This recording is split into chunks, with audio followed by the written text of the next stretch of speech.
Hi, everyone. I'm Spencer Pauly talking with Tim Clauser about a recent story of his. Tim, you got a pretty interesting story here going on. Basically, Spokane Valley needs more funding to expand its police force. They're about 20 officers short. The issue is that their immigration policy kind of gets in the way of that. Tim, why don't you go ahead and kind of talk me through this? What's going on right now with Spokane Valley? Yeah, so I guess the issue is a little bit more complicated. So yeah. Spokane Valley, the simple truth here is that they need cops. A few years ago, consultants, they recommended that they expand their police presence by at least 28 officers. And then there was some additional non-uniformed personnel that would be in there too. But the issue is that the Valley doesn't really have money to do this. Mm-hmm. They kind of have a plan to fund it moving forward, but it's a phased approach. They approved the first part of that plan last year, right. And that would expand the force by 10 officers. So they had funding to do that.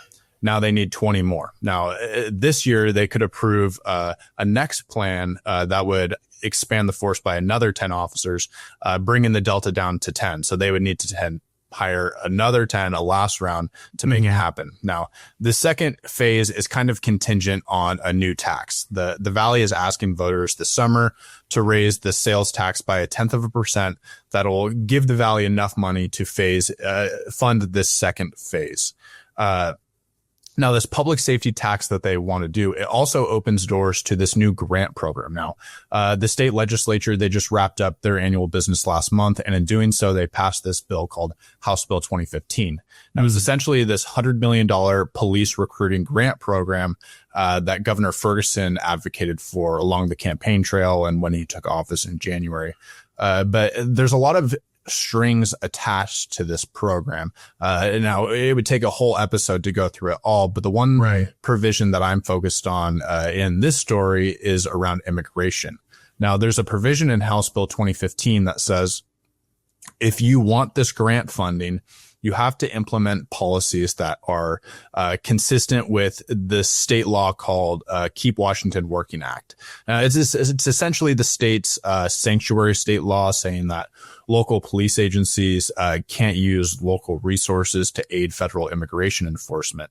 Now, it's pretty upheld throughout the state. I think there's been an instance or two in Adams County where they were sued by the attorney general after they aided federal immigration enforcement. But Spokane Valley has stuck to the T pretty much in terms of upholding the law, but it does voice its opposition. I mean, before that state law was even passed, it had a resolution saying, hey, look, we're specifically not a sanctuary city.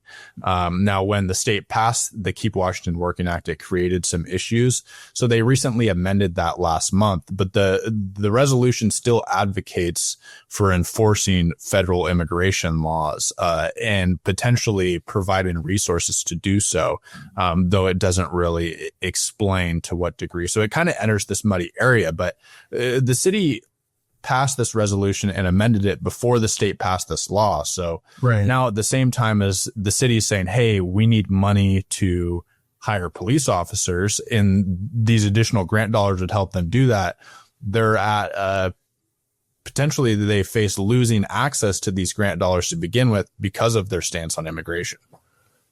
Well, okay, so the Keep Washington Working Act is central to this funding issue, it seems. And you know, the city's resolution is to basically just state that it's just not a sanctuary city. Is there anything beyond that, or are there any other action policies that, you know, the city council has looked at to support federal authorities per se? So there's a few areas of the resolution. Specifically, it says Spokane Valley, it declares itself Spokane Valley is not a sanctuary city. Now, I have some of the language pulled up in front of me that I'll pull up, but specifically the part of the resolution that could raise some issues potentially, it reads, the city council pledges to cooperate, assist, and work with federal, state, and local law enforcement agencies for law enforcement activities that support the public safety of Spokane Valley residents to the maximum extent available and allowable under the law, including enforcement of 8 USC 1325 and 8 USC 1326. Now, those two laws that I mentioned there at the end, those are specifically U.S. immigration codes that deal with deporting illegal aliens. Now, the section essentially says, to the maximum extent allowable under law, we pledge to support and assist. Have they done that? No, it doesn't appear so far, but they have this policy in place, which seems directly contrary to the provision in House Bill 2015 that says, hey, you have to implement policies consistent with the state sanctuary law. Otherwise, you could lose out access to this funding. And I asked the city, hey, has the attorney general come to you and said, this could be a problem if you want this money? And they didn't really have much to say. They said that, look, we're going to have a meeting and we're going to talk about the grant and the final language in the bill, but they didn't really say whether they were anticipating not being able to get these funds. So Tim, you don't have any indication of how the Attorney General's office might view this resolution then? Nothing yet? No, they told me, look, it's not our responsibility to decide who gets these grants. Now, that piece of legislation, House Bill 2015, it creates this grant program and then allows the state's Criminal Justice Training Commission to establish the criteria for qualifying for the grant. And then they also choose the applicants. So the bill itself lists these provisions, but there might be more rules that the Criminal Justice Training Commission implements. And it's also up to them to choose the applicants. Now, I asked the Criminal Justice Training Commission if this city's resolution would bar it from getting these funds. And even it said, hey, we're not in a position to make a comment on that. They specifically said they could not confirm for me whether it would disqualify them. And they said, hey, look, we're not in the position of making comments on city resolutions, which I can understand, but there's kind of this back and forth. Yeah. The AGO couldn't say anything. The city couldn't say anything. The person that is, would choose the recipients themselves, they couldn't say anything to me.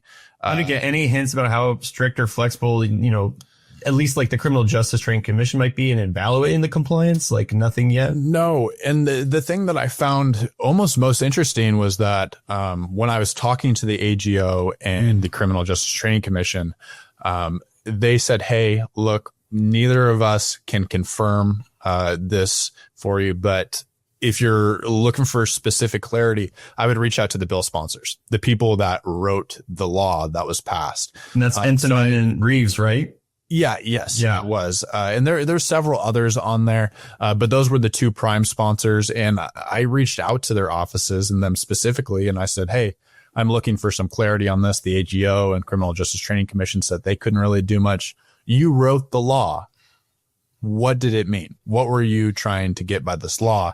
And it went, my emails went unanswered for 1 week, 2 weeks, and then almost 3 weeks. And I had representatives from their office get back to me and say, hey, both Entenmann and Reeves declined to comment, as well as another sponsor on the bill. So the people that are responsible for enforcing this law, upholding it, the AGO, the people that would choose the grant recipients and create the rules for qualifying for this grant, the Criminal Justice Training Commission, the city, the sponsors, no one seems to be able to provide an answer on this. It's just all this uncertainty in the air.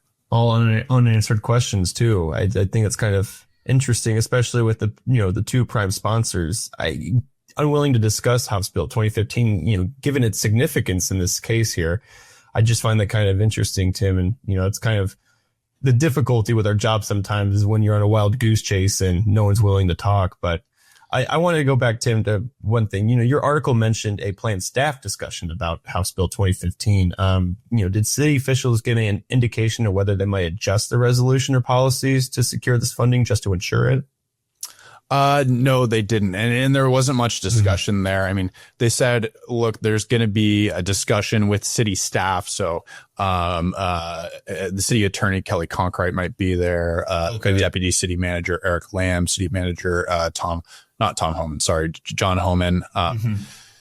The city staff, the people that write these grant applications and put these packages together, they were going to meet and talk about the bill. They didn't confirm whether they were going to talk about this potential conflict at all. It's just to talk about the program in general, but it's likely that we'll get some clarity, hopefully in the near future. But the Criminal Justice Training Commission, they still need to do their rulemaking for this. It's going to be a little bit before we see these grant dollars start to flow out. But I think it's important that these jurisdictions pay attention to this, because, I mean, resolutions are not usually this legally binding action that they're going to take. It's a statement. You're making a statement. And in this situation, they're kind of stepping on their own toes. And it makes me think, the Pierce County Sheriff, Keith Swank, he's voiced opposition to the state's stance on assisting federal immigration authorities. In Adams County, we talked about that. They're facing a lawsuit from the AGO for assisting federal immigration authorities. And it just creates this issue where, a lot of other departments are shorthanded and they're going to be coming after these grant dollars. But if they're not actively supporting or upholding this law, this state law, in opposition to federal law, could they face losing these funding? I mean, the law itself, House Bill 2015, it mentions policies. You need to implement policies consistent with the Keep Washington Working Act. But could we potentially see people turned away based on just what they've said? It's just, there's a lot of questions up in the air, questions that I would want to have answers to that hopefully we're able to get and provide to readers soon. But, before we end here, Tim, I just, get back to the main root of the issue here is that Spokane Valley has a shortage of 20 police officers. And I need to ask you, are there any specific factors driving this? Like, this is a huge issue already. So before we can even fill the gap with the funding, what caused this in the first place? Spokane Valley. I mean, in Seattle, at least, you were seeing issues where police officers are leaving because of a lack of support from residents. But with Spokane Valley, I'm curious. I don't go over in Eastern Washington. Could you explain to me how they have this shortage in the first place? I couldn't give you exact answers on that. I mean, there's a few factors to look at. One, Spokane Valley has only been its own municipality since 2004. And you can't tell the difference between, just driving from the city of Spokane to Spokane Valley, they kind of just merged together like a big city heading into the suburbs. So when the city formed itself, it had to prop up its own services. It relies on services that it contracts through the Spokane County Sheriff's Office. So they share deputies, and they have a portion that are devoted to Spokane Valley, and then ones that they share with the rest of the county. So there's issues. The city is still relatively new, but one of the largest cities in the state at that. You have city leaders who, generally, contrary to the city of Spokane, they're less willing to raise the cost of living through taxes, property tax increases, et cetera.